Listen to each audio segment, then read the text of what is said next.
people. This ranks right up there with getting rid of the filibuster. We're either going to have a United States Senate as set up by founders or we're not. And that's what's going on here.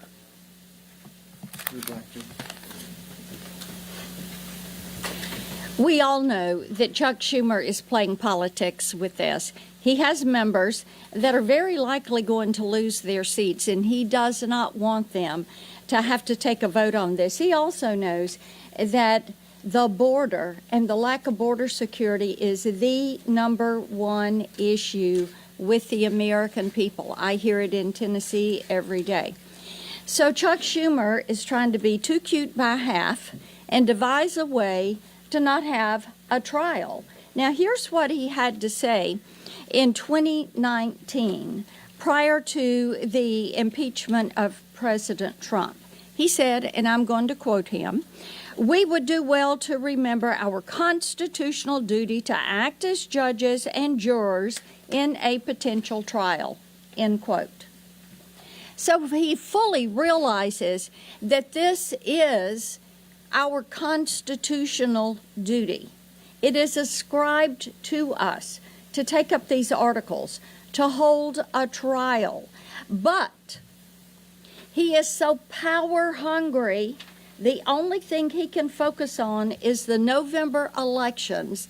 And what he is willing to do is toss the Constitution aside so that he can protect some of his members. It is imperative that we take the information from the House. It is imperative that we hold a trial of Secretary Mayorkas, who has neglected his duty. Think about it. We have a Homeland Security Secretary that does not believe in securing the homeland. You go ahead. That's fine.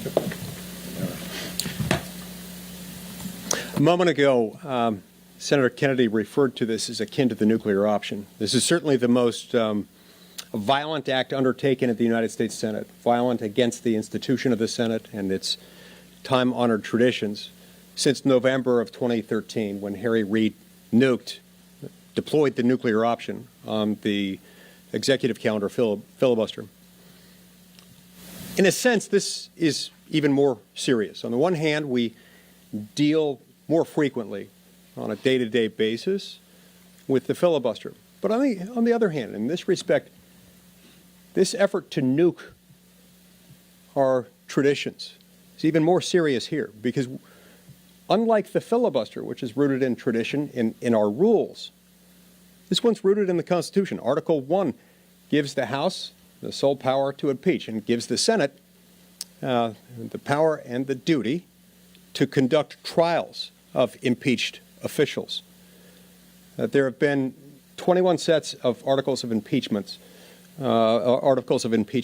passed by the House of Representatives in the history of our republic. And I believe it's 17 out of those 21 cases where the Senate conducted a trial, and those proceedings culminated in a verdict of guilty or not guilty. In the remaining 4 cases, the Senate didn't conduct a trial and didn't reach a verdict of guilty or not guilty, but only because between the time when the House adopted the articles and it reached or not reached the Senate, the person holding the office had either died or left office, thus mooting the case and obviating the need for a trial. There's no plausible justification for invoking any of those historical antecedents here, as Secretary Mayorkas is very much alive and very much still the Secretary of Homeland Security. So in that material respect, what they're nuking here is not just a Senate precedent or a Senate rule, but a provision of the Constitution and a time-honored duty in the United States Senate to do this. They're nuking a provision of the Constitution. So separate and apart from how you feel about Secretary Mayorkas and his performance of his duties, anyone who fancies him or herself an institutionalist, someone concerned about the Senate as an institution, should for that reason alone be willing to stand up to this form of legislative tyranny and say that we've got an obligation to do this. Now, on the merits of the thing, I would ask a series of questions that one way or another, regardless of where you stand on Secretary Mayorkas, need to be answered. So, for example, if you think that Secretary Mayorkas has not willfully, defiantly refused to enforce our laws, then let's hold a trial. If you disagree that he's allowed over 430,000 unaccompanied minor children in recent months into the United States, then let's hold a trial. If you think that he hasn't dangerously loosened the restrictions and efforts to vet people entering our country from China, including a whole lot of military-aged men crossing our border, then let's hold a trial. If you believe that we haven't seen a dramatic increase in known terror suspects entering our southern border unlawfully, then let's hold a trial. Because a trial, after all, can either acquit or it can convict, which begs the question, why don't they want to hold a trial, given that we have a sworn duty consistent with our oath to uphold the Constitution, as we're all required to take under the Constitution, to conduct this trial? We've got nearly 2.5 centuries of precedent backing up that constitutional duty. Why depart from this now? Why depart from this now, even if, especially if, you think he's innocent of the impeachable offenses of which he's been accused? What does an innocent administration that has nothing to hide do? It's not this. I'm very grateful to Speaker Johnson for his bold willingness to delay this. We don't want this to come over on the eve of the moment when members might be operating under the influence of jet fume intoxication. That was precisely the plan, and it's much better for us to do this at the beginning of a legislative week rather than toward the end of one, and I thank him for doing that. Senator Cruz. We are witnessing a profound threat to our nation at the southern border.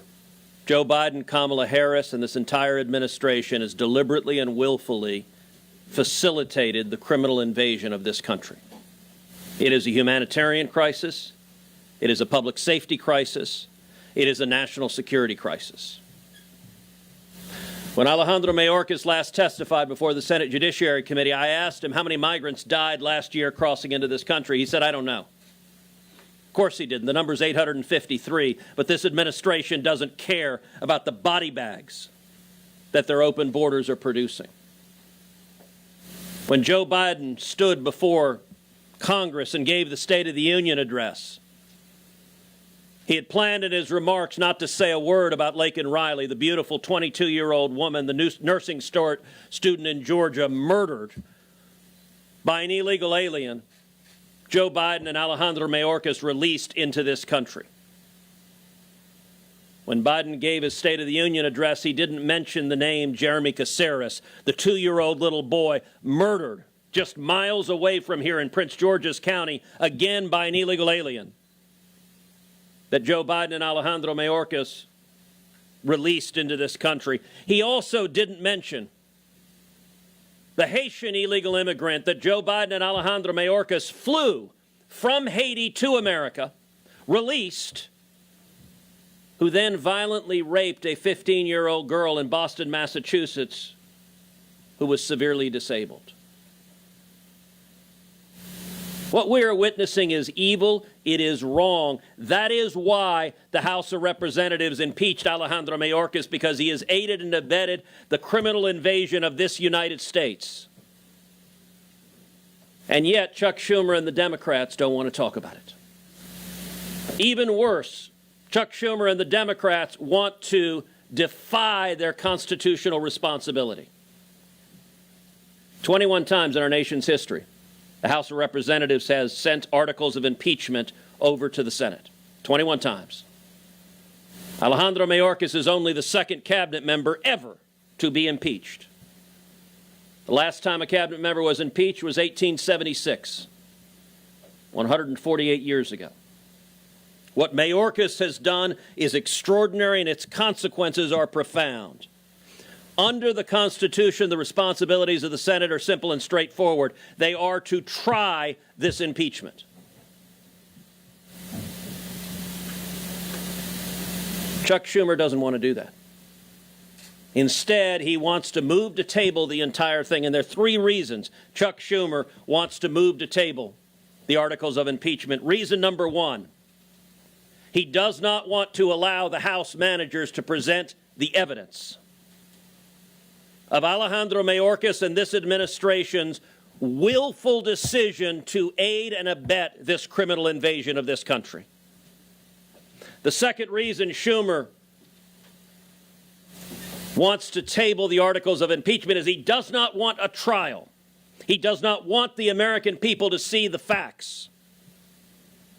When each of us lay out the facts of what's going on, no Democrat argues there's not another side. They don't defend it and say, no, no, no, it's great. Don't worry about the people who are dying. Don't worry about the children being raped. Don't worry about the Mexican drug cartels making billions of dollars. The Democrats have no response. Their response is they count on the media not to report it. That's their entire strategy. And the third reason Schumer wants to table these articles of impeachment is he does not want Senate Democrats, particularly those on the ballot in November, to vote guilty or not guilty, because it is indisputable Alejandro Mayorkas is guilty. And he's not just guilty of aiding and abetting the invasion that has happened for the last 3.5 years and every dead body that has resulted, but he's guilty tomorrow and the next day and the next day. He intends to continue facilitating and accelerating this criminal invasion. Of the 21 times the House has voted out articles of impeachment and sent them to the Senate, in 4 of them, the Senate either lacked jurisdiction because the individual was a senator and not an executive branch officer or a judicial officer, or the person impeached was out of office and the case was mooted. In every single case where the individual impeached was still in office, in all 17, the Senate conducted a trial and adjudicated and came to a decision, guilty or not guilty. In 2013, Harry Reid nuked the filibuster. That did enormous damage to the institution of the United States Senate. In 2024, Chuck Schumer intends to nuke the impeachment clause of the United States Constitution. And make no mistake, if this precedent is set, it will not be the last time it is used. If and when Donald Trump wins in November, if, God forbid, Democrats have the House, they'll impeach him again. And probably again and again and again. And what Chuck Schumer is deciding is the Senate no longer has to try impeachments, but instead can hide behind procedural games. Anyone who cares about the security of this country should oppose what Schumer is doing and vote to convict Alejandro Mayorkas, and anyone that cares about the United States Senate and about the United States Constitution should demand that a trial be conducted. The American people deserve a trial, and I would encourage everyone in the media, ask yourself, why is Chuck Schumer so terrified to have a trial on what's happening on our southern border? And the answer is he cannot defend it, and he desperately wants to keep it hidden and secret from the American people. Well, first of all, thank you, Senator Marsha, for sponsoring this press conference. Thanks to all of you for coming here. And I want to thank the legal minds of our conference for kind of laying out the case of why we must hold a trial. I'm going to make the practical case. The reason Chuck Schumer wants to table it is this chart. I was with President Trump last week, traveling with him. Of course, we talked about the border. And I showed him this chart that I've been developing since I was chairman of Homeland Security, probably in 2014 and beyond, just updating it monthly. The disaster that was deferred action on childhood arrivals, which sparked this massive, under a Biden, invasion of our country. President Trump liked the chart, and he adapted it. He modified it for his own use. It's got more publicity as a result. I'm shocked. But one of the commentators, one of the political commentators, retweeted that chart and said, this will itself decide the election. That's why Senator Schumer does not want to hold this trial. I've made one additional modification. By the way, what I like about this chart and what I've tried to describe here is the cause and effect. You know, starting with DACA, the reinterpretation of the Flores decision, the fact that President Trump was faced with his own border crisis, but he fixed it. You'll notice his peak, a little under 5,000 people a day on average being encountered at the southern border. Within 12 months, he had reduced that down to about 500 a day.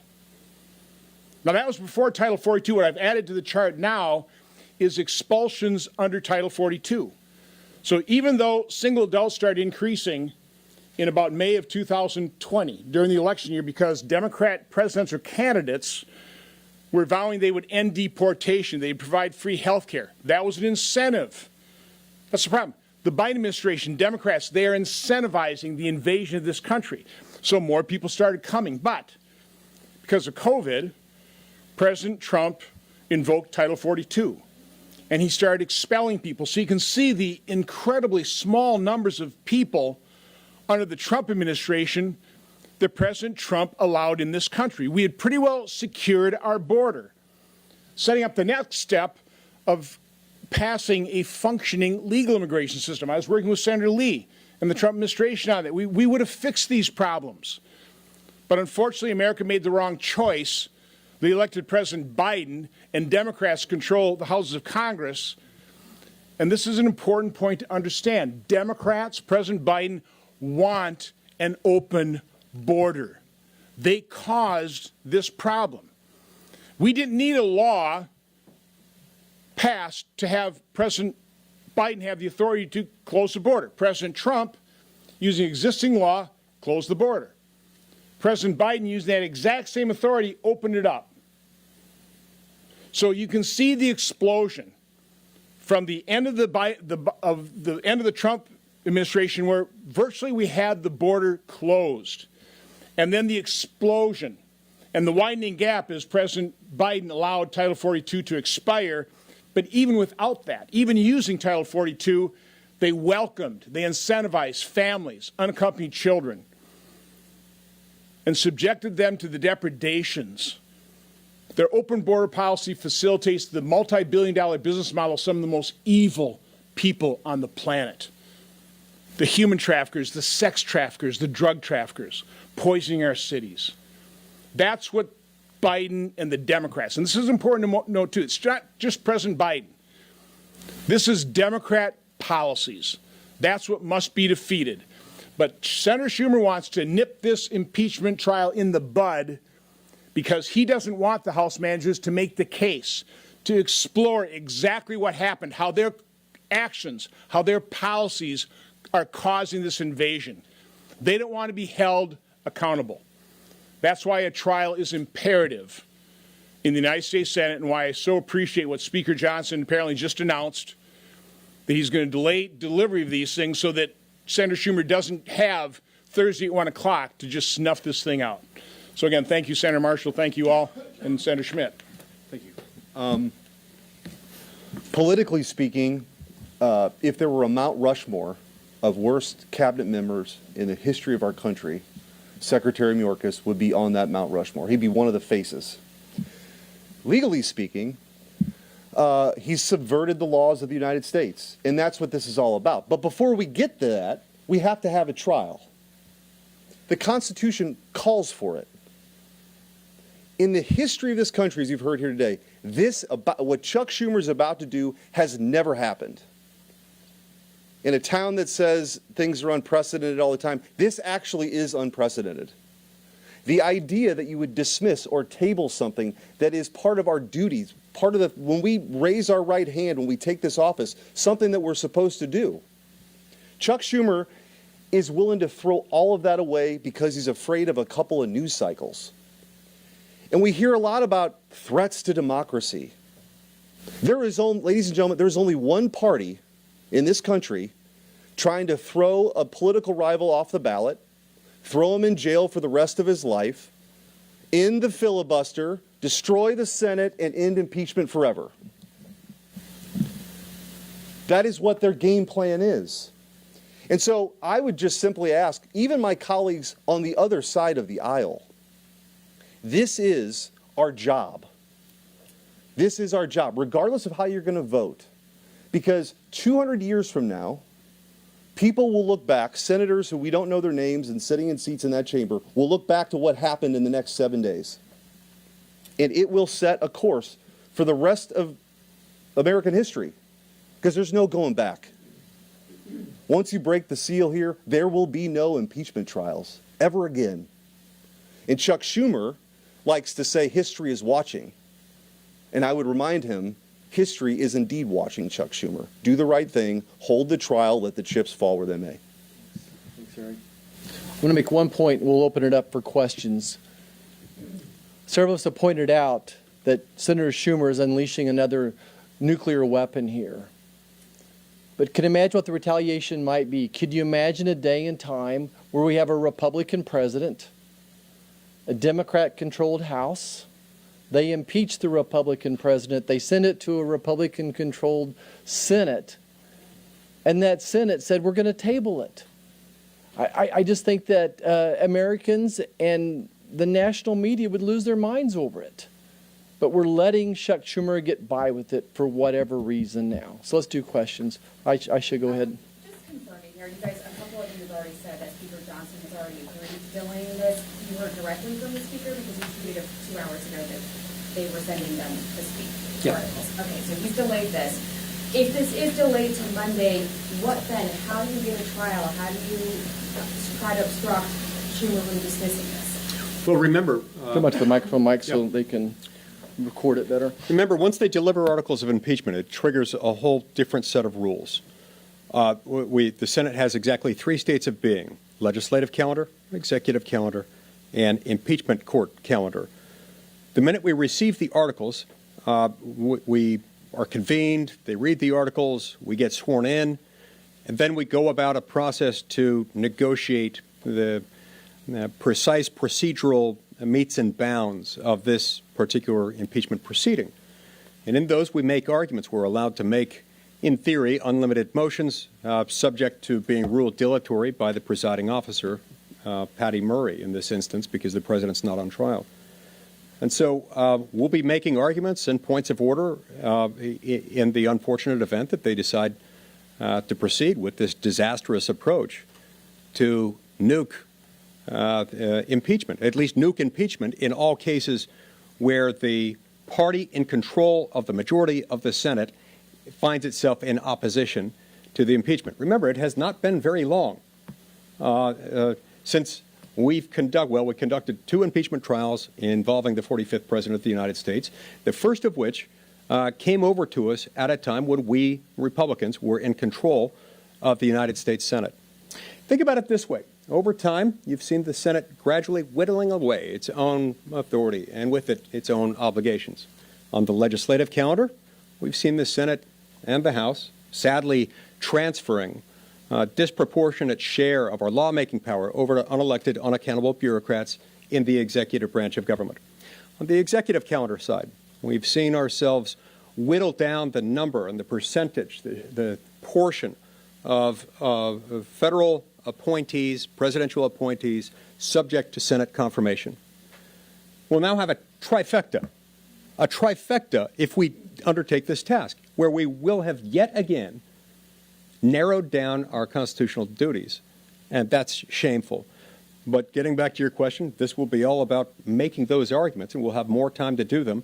Members will be less inclined to operate under jet fume intoxication on a Monday than they would on a Thursday. You bet, John. Go ahead. Yeah. Short answer is we're going to file points of order, but Senator Schumer can block those. Yeah, but how long? We'll have a lot of points of order because this is blatantly unconstitutional. But Senator Murray, the pro tem, will be in the chair, and she doesn't have to recognize us. That's entirely possible that Senator Schumer would tell her only to recognize him, and we wouldn't even have a chance to make a point of order. So much democracy. I mean, the Senate runs on unanimous consent, and moving forward, we may not be providing that consent. Well, and let me say also, y'all can influence this. Why is Chuck Schumer trying desperately to defy the Constitution and not have a trial? Because he doesn't want the American people to hear the facts about what this administration has done and how many Americans have died as a result. And he believes, with the motion to table, he believes the press will be compliant. How many of you are going to write a story tomorrow that says Chuck Schumer and the Democrats defy 200 years of history and for the first time refuse to hold a trial on impeachment? I suspect there are not going to be many stories. Why is Schumer wanting to do this? Because the press, he believes, will let him get away with it, and every Democrat. How many of you have asked John Tester in Montana, why are you refusing to comply with your constitutional duty? How many of you have asked Sherrod Brown or Jackie Rosen or Tammy Baldwin? They're all on the ballot. That's who Chuck Schumer is trying to protect from having to hear the evidence and fulfill a constitutional responsibility. He believes the press won't report on what he's doing. So you mentioned the vulnerable Democrats who are up for re-election and that they've kind of gone back and forth. But there's even some Republicans that are a question on what they vote in a motion to table. Talking to reporters today, Senator Romney said that he wasn't sure what he would do. I mean, what's the reaction to that? How do you project a unified GOP conference when you have some on that side saying they don't know what they'll do? Look, I think that every senator is going to vote their conscience. Obviously, Senator Romney's not up for re-election. Maybe there's a reason he's not going up for re-election. I would just tell you that the supermajority of Republicans that I know back home are demanding some sort of accountability. And I'm not sure what town halls he's going to and listening to, but it's not the same town halls I'm listening to. Mark? Senator Mark Tapscott with the Adblock 9. I have two questions. I want to follow up, Senator Lee, on what you were just saying about the demolition of congressional authority. The founders purposely made Congress, the creation of Congress, Article 1. Are you suggesting that effectively Congress is no longer the first branch? Yes. And look, it was surprising to no one. It was secret to no one at the time that the most dangerous branch of the federal government was then, is now, has always been, was always intended to be the Article 1 branch, the legislative branch, Congress, where we work. Always. Why? Well, because we have one branch that makes the law. We have one branch that enforces the law, or is supposed to. The same law is passed by the legislative branch. A third branch that interprets the law. Those are subservient to the dominant role of making the law. We set the policy. We decide what should be. The executive branch enforces that, and then in the rearview mirror, the courts look at things and say, this is what it means. This is what this is what was enacted. This is what the law actually says. So we are by far the most dangerous branch, and that's why the Founding Fathers entrusted it only to the branch of government most accountable to the people at the most regular intervals. Voters have the chance to fire every representative in the House, all 435, every 2 years. Voters have the chance to fire a third of us every 2 years. There is a reason for this. And that makes it that much more dangerous when we impart, we relinquish, we shun, we run from our own obligations just for the sake of ease, for the sake of avoidance of criticism. That's the road to tyranny, folks. Whether you're a Democrat or Republican, a liberal or conservative, that ought to scare you to death. Second question, please. You said next week. Alexander. You said next week you want to have a full week to do impeachment trial. But doesn't that then conflict with the debate on the FISA extension, which has to be done by April 19th? Well, look, I don't know that it's going to take an entire week to go through the initial round of arguing. I mean, I would love to make it not easy for them to do it. I don't know that it will stretch it into an entire week. What I'm saying is if we don't start it until the end of the week, that leaves us no adequate opportunity to debate it. And you don't want members trying to get out of town so quickly that they're influenced by the jet fumes. And let me jump in on this, because there are two ways this can and should proceed constitutionally and consistent with precedent. One is next week, if we receive the articles of impeachment on Monday night, the Senate, under the rules, immediately moves into a court of impeachment. And typically the beginning of that is negotiating the resolution that lays out how the impeachment will proceed. There are two ways to do it. One, the trial can be on the floor of the Senate. That's what happened with both of the impeachments of Donald Trump, as the impeachment was on the floor of the Senate. The other way they can do it is the Senate can appoint a committee to try the impeachment. So not the entire Senate, not on the Senate floor. That is the way it has typically been done for impeachments below the level of president. So Senator Lee filed an organizing resolution for the full Senate to convene and conduct a trial the way we did twice for President Trump. He and I both believe that would be the best way to do it. But it's not the only way to do it. The other way to do it would be next week, when the articles of impeachment are received, to appoint an impeachment committee that would then conduct the trial in the committee, and that would enable, if there are other legislative matters that need to proceed, they could proceed. They would proceed on parallel tracks. So any Democrat who tells you, no, we've got other things to turn to, we've got FISA, we've got this, we've got that, every one of those arguments is baloney, because under the existing rules, the Senate could appoint an impeachment committee to conduct a trial that would be public and in front of the American people, and the Senate could simultaneously proceed and consider legislation while that trial was ongoing. Senator Johnson, I just want to take about something that you said. You said this place functions by unanimous consent. Is it, I just want to make sure I understand, is it that if you don't get a trial, that's the promise? You guys will thumb this up then going forward? Well, of course, we would need the majority of the Republican conference to basically agree with that strategy, but we believe this is important enough that that ought to be on the table. If Senator Schumer so disrespects the traditions and precedents of the Senate that he's willing to do this nuclear option on the impeachment power, I think we should certainly challenge him and let him realize that it may not be real easy going from here on in. Yeah, and let me just add, I will also say, this is not like some amendment on an approach bill, right? This is the United States Constitution in 240 plus years of precedent. And so my personal view is the consequences ought to be commiserate with the action. And this is, again, short of ending the filibuster, there's nothing more you could do in the United States Senate to diminish this institution from its constitutional responsibilities. This is it. Impeachment is actually something we're supposed to do, that trial. So my personal view is that there ought to be a real cost for Chuck Schumer. So we'll see. But just to make sure, you guys haven't spoken to anyone who's voting differently on tabling or not tabling based on if this happens on a Thursday or a Monday, right? Wait, what? Like, by pushing this to Monday as opposed to doing this on Thursday, you haven't spoken to anyone within the Republican or Democratic side that says, I'm going to vote to not table because this is happening. You don't have the votes. What kind of question is that? Well, no, How do you know we don't have the votes? I'm asking if you do, and I'm asking what the point, what the benefit of the delay is. Well, the benefit of the delay is, that we have a chance to talk about the issue. I mean, if you guys want to go back and write an article about whether your LinkedIn page is holding you back, you can do that, or you can write about this issue. And short of getting rid of the filibuster, this goes to the heart of the United States Senate. I happen to think, and I think my colleagues agree with me, that maybe talking about it for a few days might, before we take the Constitution and turn it upside down, just might be a wise thing to do.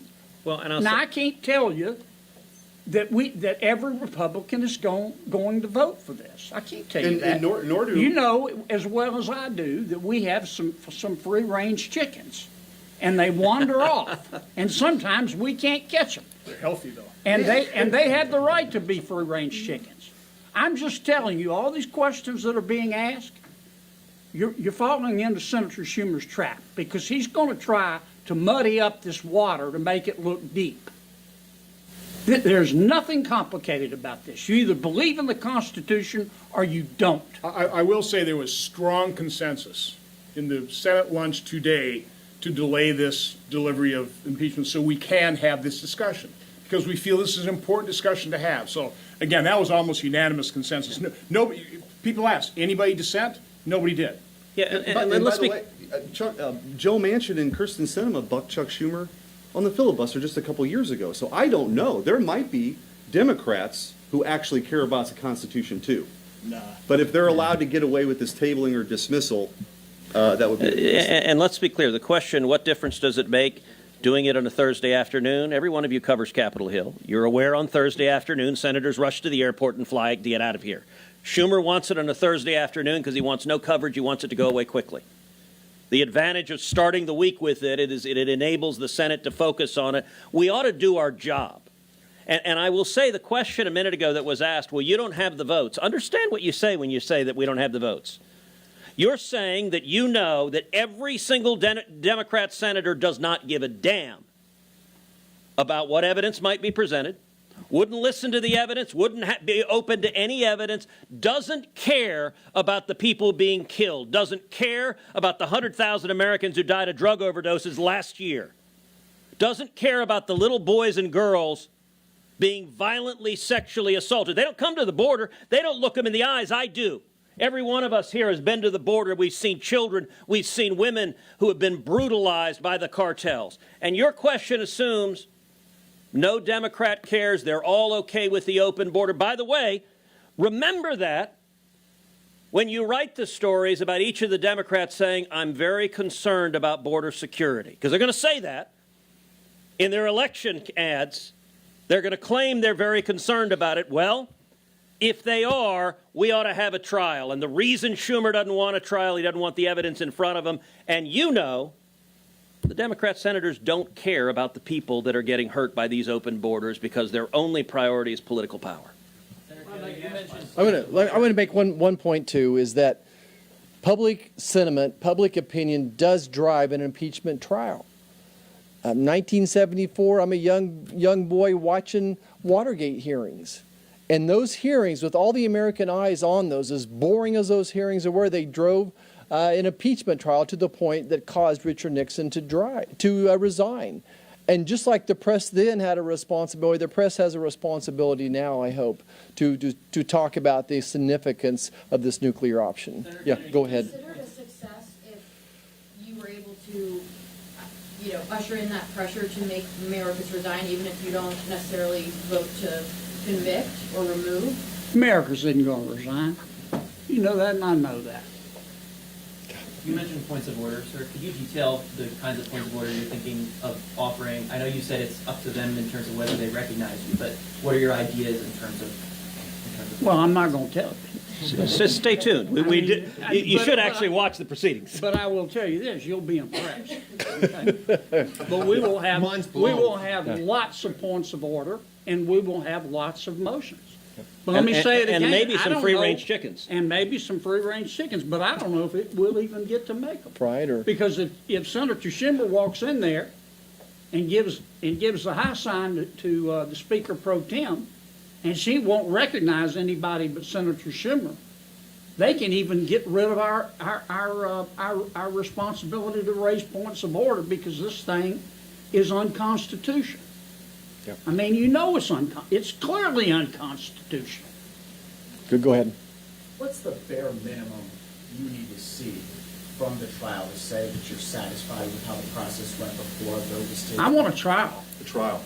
Conduct a trial. Allow the House managers to present their evidence. That's how a trial occurs. So the House drives it. It's not the Senate that says, we know what evidence we want to hear. The Senate sits and receives the evidence, considers the evidence, and makes a determination. Have a real trial. The House will have that responsibility. And by the way, we've all seen that happen. That happened twice in recent years when the Democrats impeached Donald Trump. And to stick with John Kennedy's poultry analogies, remember what's good for the goose is good for the gander. When House Democrats impeached Donald Trump the first time, Republicans had a majority. Yeah. We could have done this. We didn't. Because we actually took our constitutional responsibility seriously, and the Senate conducted the trial.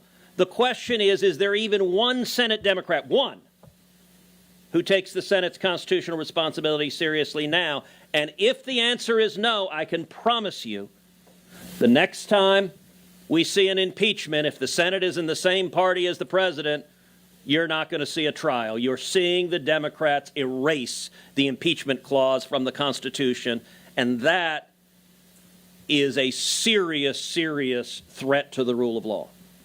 Let's go clear to the back. So, Alex Robin with Newsweek. So is the ask to go straight into a trial or to have a committee assess the evidence? I'm proposing that we go straight into a trial with my organizing resolution. Senator Cruz has a different one that would propose that we have it handled by a select committee. I think most of us, maybe all of us, would probably prefer the former, but we'll take either one, as either one would satisfy our constitutional duty. Okay, last question, Mark. Yeah, when a federal official like Mayorkas takes the oath of office, I think the first sentence says he will uphold the law. The counts, one of the counts coming over from the House cites several specific instances where Secretary Mayorkas instructed DHS employees not to enforce the law. Is that a policy disagreement? No, that's called a violation of the law. Look, That's a violation of his law. and understand, That's why he's not going to resign. Mayorkas is not impeached for being incompetent. He's not impeached for being negligent. This invasion is not an accident. It's not that they're bad at the job. Sadly, it's that Alejandro Mayorkas is very good at the job he's trying to do, and the job he is trying to do is maximize the number of illegal immigrants in America.